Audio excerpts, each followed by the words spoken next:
Bonjour Marie-Thérèse. Bonjour Corinne. Donc on est là un petit peu pour parler de ton parcours, de qui tu es et du lien que tu as avec Kaléidoscope, le monde associatif d'une façon générale. Alors est-ce que tu peux te présenter en quelques mots? Oui, donc Marie-Thérèse Potillon, j'ai 59 ans. Mon parcours est plutôt atypique concernant mon projet. Donc j'ai exercé la profession de comptable durant 36 ans. Et j'ai entamé une reconversion professionnelle depuis bientôt 3 ans, dans le but d'accompagner les personnes en situation de handicap, précisément les adultes. Donc, depuis 3 ans, j'ai donc effectué une formation qui m'a amené à un diplôme d'éducateur social. Et là, maintenant, je suis dans le parcours d'incubation pour professionnaliser quelque chose que je faisais déjà depuis des années, puisque je suis vraiment concernée par cette problématique, ayant une sœur de 52 ans qui est à tête de la maladie de la trisomie 21. Donc, depuis sa naissance, je l'accompagne tous les jours. Et elle a laissé effectivement l'institution pédagogique où elle était en IMP à l'âge de 20 ans. Donc, elle a été renvoyée à domicile chez mes parents. Depuis, ce sont nous, les frères et sœurs, les parents qui se sont occupés, qui ont essayé de maintenir le lien social avec elle, les activités diverses. Et je ne me suis pas contentée de m'occuper que de ma sœur. J'ai aussi accompagné d'autres adultes, mais dans le cadre du bénévolat uniquement, puisque j'étais comptable. Donc, disons que pour moi, c'était du bénévolat. Je le faisais naturellement, tous les week-ends. Tous mes samedis étaient consacrés à ces jeunes. Donc, en premier lieu, leur socialisation, les sorties au cinéma, à la plage, les découvertes de musées, toutes les découvertes de lieux de la Martinique. Et je les accompagnais aussi à mon domicile dans l'accompagnement éducatif. Donc, j'ai voulu en faire une profession, un métier. Donc, c'est pour ça que j'ai rencontré Kaléidoscope qui va m'aider à professionnaliser ce que je faisais bénévolement. Alors, justement, par rapport à cette profession, ce métier, cette entreprise sociale que tu veux créer, est-ce que tu peux nous dire un petit peu plus sur le projet que tu veux mettre en œuvre? Voilà. Donc, il s'agit d'accueillir en hébergement de jour les adultes à partir de 20 ans. Jusqu'à la retraite, je peux aller jusqu'à 60 ans, 65 ans. Enfin, le lieu, ça sera au Lamentin, à mon pavillon, à mon domicile, où l'endroit est bien choisi, propice, bien agréable pour ces jeunes qui ont déjà l'habitude de venir, parce que je les accompagne depuis un moment. Et là, je vais continuer avec eux ce qu'ils ont fait en institution pédagogique, donc la partie éducative.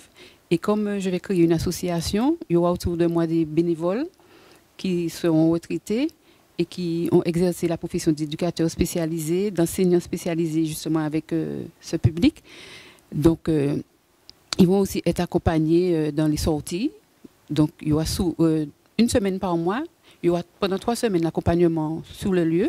Et pendant une semaine, on va les sortir, on les emmener un peu partout, faire de la poterie, découvrir plusieurs lieux, prendre des bains de piscine, de mer, aller au cinéma. On fait tout ce que quelqu'un a besoin pour être socialisé dans la vie de tous les jours. Et ce type d'activité-là n'existe pas en Martinique? Alors, pas pour les adultes. Dans ce domaine-là, je suis plus ou moins précurseur en la matière, parce qu'il y a des institutions comme les ESAT, les entreprises adaptées. Il y a aussi des institutions qui accueillent, mais les adultes grabataires, qui sont vraiment en institution définitive. Alors, il y a aussi les accueils familiaux qui accueillent les gens, mais toute l'année, du matin, ils vivent complètement comme si c'était en famille. Mais moi, ça sera vraiment l'accueil de jour. On va les déposer le matin à 8h15 et ils seront récupérés en fin d'après-midi vers 16h30 pour retourner à leur domicile. Et cet accueil aura lieu du lundi au vendredi, tout au long de l'année. Et la capacité d'accueil, elle est... Eh bien, justement, je suis encore pour parler avec la CTM, mais ils me disent qu'une personne, un adulte peut accompagner 4 bénéficiaires. Donc, d'accord. Ouais. Et en termes de besoins, alors voilà, on parle d'un chiffre qui est en dessous de 10.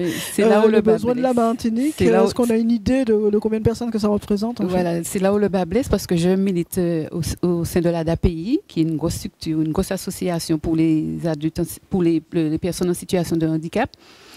Et c'est vraiment une problématique très importante parce que je vais proposer effectivement un accueil limité. Donc, sachant que la demande est très forte, parce que je me suis encore renseignée récemment à la MPH, et le besoin est vraiment très important. Il y a beaucoup d'adultes qui sont même des fois abandonnés à leur domicile pour que les parents aillent travailler.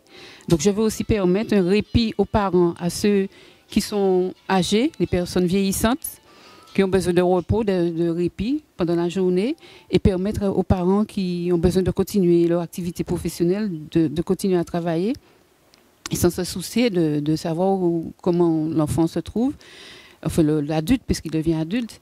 Et à ce moment-là, je veux permettre à ces jeunes de continuer dans l'activité, dans la socialisation, et permettre aux parents de vivre tout simplement. Donc, ma capacité étant limitée, j'ai comme projet de créer une franchise. Parce que peut-être que beaucoup de personnes, enfin je sais que d'autres personnes ont envie de faire ce que je fais, mais ne savent pas comment se lancer. Et comme je vais avoir beaucoup de lois, enfin, avec Kaléidoscope en particulier, je vais apprendre beaucoup de choses. Donc je vais leur permettre d'aller un peu plus vite. Et bon, bien sûr, je vais demander à ce que les gens aient cette passion, parce qu'il ne suffit pas d'avoir un diplôme et puis de dire qu'on va accueillir des gens, mais cette passion et puis de l'expérience aussi dans la profession, avoir un lieu pour les accueillir. Et je vais tenir à ce que le lieu soit agréable, que ces jeunes se sentent bien, parce que la plupart vivent dans un appartement, dans un lieu clos. Il faut que ce soit vraiment un lieu ouvert, agréable, pour que ces jeunes puissent s'épanouir et aient envie d'y venir tout au long de la semaine. Et par rapport, tu as parlé de passion, d'engagement, de connaissance du public, il faut avoir un lieu qui soit adéquat. Oui. Quels seraient les autres facteurs de réussite? Est-ce qu'il y a d'autres facteurs de réussite, selon toi, des choses importantes, incontournables, pour pouvoir réussir une activité dans le secteur que tu choisis? Comme celle-là, il faut de l'expérience aussi auprès de ces personnes. Il faut vraiment avoir de l'expérience. On ne peut pas se dire du jour au lendemain, je vais m'occuper de personnes en situation de handicap. Il faut de l'expérience. Il faut l'amour de l'autre. Il faut vraiment avoir cette passion. Parce que c'est pas facile tous les jours, hein, mais avoir de l'amour vers l'être humain en général, mais en particulier pour les personnes en situation de handicap. Et puis, vraiment, les côtoyer régulièrement, connaître leurs besoins, parce qu'ils ont des besoins, ils ont des envies, voir comment ils fonctionnent régulièrement. Et puis, le fait déjà de connaître plus encore ce public-là, puisque je vis dedans depuis 52 ans. Donc, cette expérience, qu'elle soit professionnelle ou familiale de ces personnes, ça, c'est un plus important pour permettre un bon accompagnement. D'accord. Alors, tu es dans l'incubateur, dans la deuxième promotion de l'incubateur de Kaléidoscope. Ça fait déjà plus de 6 mois que tu as intégré le programme. On est là encore pour 6 mois. Oui. Voilà. Aujourd'hui, comment tu te sens? Quelle différence tu fais entre le moment où tu es rentré dans le programme et maintenant? Eh bien, de mieux en mieux. Parce que je suis rentrée avec des idées, un projet particulier, puis ça change tous les jours. Et il y a de nouvelles choses qui arrivent par rapport aux autres incubés. Chacun apporte sa pierre à l'édifice. Par rapport au projet des uns et des autres, on a des choses nouvelles qui nous arrivent, des idées nouvelles. Franchement, l'incubation, pour moi, va me permettre de faire un choix vraiment définitif. Déjà par rapport à la forme juridique, parce que je suis encore hésitante. Et je pense vraiment que l'incubateur va me permettre, déjà pour la franchise, je serai bien armée pour permettre aux autres de faire ce que moi je vais faire.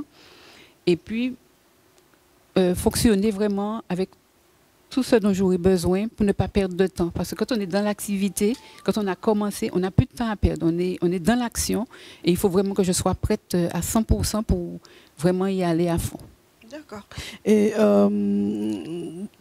il y a eu plusieurs modules depuis le début du programme, plusieurs rencontres. S'il y en avait un moment que tu pourrais citer qui t'a marqué particulièrement, qui t'a fait comprendre un petit peu la valeur ajoutée, ou voilà, où tu as eu à vraiment te poser, ça t'a fait réfléchir, quel serait en fait ce moment? Alors déjà la charte d'engagement du début. La charte d'engagement du début, moi je pense que c'est, je ne sais pas quelle nous lui donner, mais c'est notre Bible, quoi. C'est vraiment ce qu'on doit regarder. De temps en temps, on relire notre charte, l'améliorer, c'est le point de départ. On se dit où on va, quelle est notre vision, où on veut arriver, par quelle étape on doit passer, c'est cette charte.